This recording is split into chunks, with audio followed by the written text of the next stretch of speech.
ಎಲ್ರಿಗೂ ನಮಸ್ಕಾರ. ನಾನಿವತ್ತು ಮಟನ್ ಗ್ರೇವಿ ಹೇಗೆ ಮಾಡೋದಂತ ತೋರಿಸ್ತಾ ಇದ್ದೀನಿ. ಕುಕ್ಕರಲ್ಲಿ ಸ್ವಲ್ಪ ಎಣ್ಣೆ ಹಾಕ್ಕೊಂಡು ಈರುಳ್ಳಿ ಫ್ರೈ ಮಾಡ್ಕೊಳ್ಬೇಕು.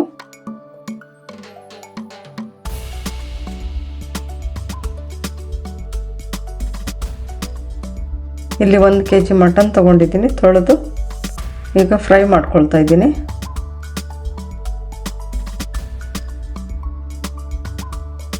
ಒಂದು ಟೇಬಲ್ ಸ್ಪೂನ್ ಖಾರದ ಪುಡಿ, ಅರಿಶಿನ, ಉಪ್ಪು ಹಾಕ್ಕೊಂಡು ಫ್ರೈ ಮಾಡ್ಕೊಳ್ಬೇಕು.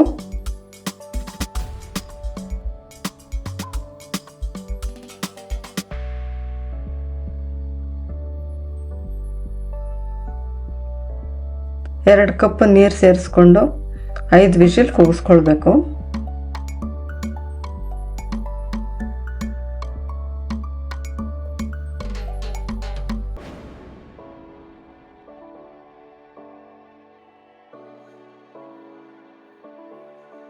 ಐದು ವಿಷಲ್ ಕೂಗಿಸ್ಕೊಂಡಿದ್ದೀನಿ, ಅರ್ಧ ಬೆಂದಿದೆ. ಈಗ ಒಂದು ಮಸಾಲೆ ರೆಡಿ ಮಾಡ್ಕೊಳ್ಳೋಣ. ಒಂದು ಪ್ಯಾನಲ್ಲಿ ಸ್ವಲ್ಪ ಎಣ್ಣೆ ಹಾಕ್ಕೊಳ್ಬೇಕು. ಇಲ್ಲಿ ಚಕ್ಕೆ, ಲವಂಗ, ಶುಂಠಿ, ಬೆಳ್ಳುಳ್ಳಿ, ಒಣಮೆಣಸಿನ್ಕಾಯಿ,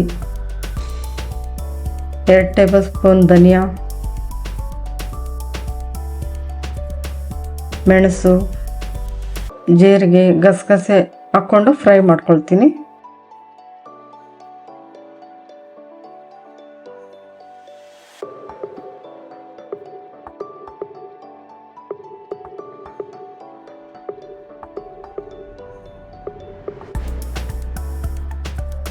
ಈಗ ಈರುಳ್ಳಿ, ಟೊಮೆಟೊ, ಹಸಿ ಕಾಯಿ ತುರಿ ಹಾಕ್ಕೊಂಡು ಫ್ರೈ ಮಾಡ್ಕೊಳ್ಬೇಕು.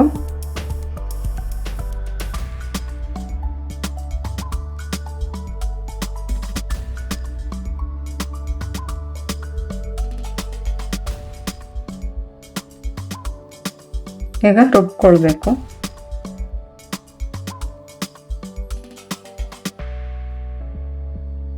ರುಬ್ಕೊಂಡಿದ್ದೀನಿ. ಸ್ವಲ್ಪ ಒಗ್ಗರಣೆ ಮಾಡ್ಕೊಳ್ಳೋಣ. ಸ್ವಲ್ಪ ಎಣ್ಣೆ ಹಾಕ್ಕೊಂಡು ಹಸಿಮೆಣಸಿನ್ಕಾಯಿ, ಬೆಳ್ಳುಳ್ಳಿ, ಕರಿಬೇವು ಹಾಕ್ಕೊಂಡು ಫ್ರೈ ಮಾಡ್ಕೊಳ್ಬೇಕು.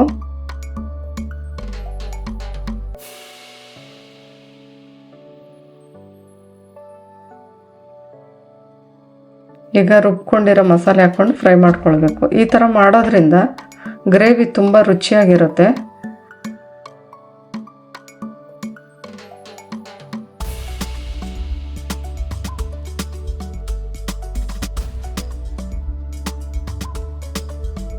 ಇದಕ್ಕೆ ಬೇಯಿಸ್ಕೊಂಡಿರೋ ಮಟನ್ ಹಾಕ್ಕೊಂಡು ಮಿಕ್ಸ್ ಮಾಡ್ಕೊಳ್ತಾ ಇದ್ದೀನಿ.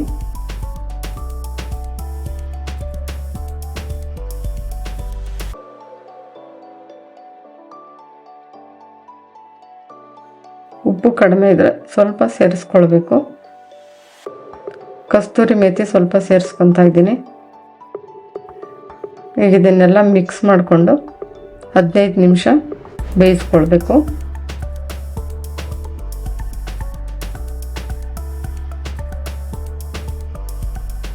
ಹದಿನೈದು ನಿಮಿಷ ಬೇಯಿಸ್ಕೊಂಡಾದ್ಮೇಲೆ ಈ ಕನ್ಸಿಸ್ಟೆನ್ಸಿ ಬಂದಿದೆ. ಸ್ವಲ್ಪ ಕೊತ್ತಂಬರಿ ಸೊಪ್ಪು ಹಾಕ್ಕೊಂಡು ಮಿಕ್ಸ್ ಮಾಡಿಕೊಂಡ್ರೆ ಮಟನ್ ಗ್ರೇವಿ ರೆಡಿ ಆಗುತ್ತೆ. ಇದು ದೋಸೆ, ಚಪಾತಿ, ಮುದ್ದೆ ಎಲ್ಲದಕ್ಕೂ ಚೆನ್ನಾಗಿರುತ್ತೆ. ಈ ರೆಸಿಪಿ ಒಂದ್ಸರಿ ಟ್ರೈ ಮಾಡಿ ಹೇಗೆ ಬಂತಂತ ಕಮೆಂಟ್ ಮಾಡಿ. Thank you.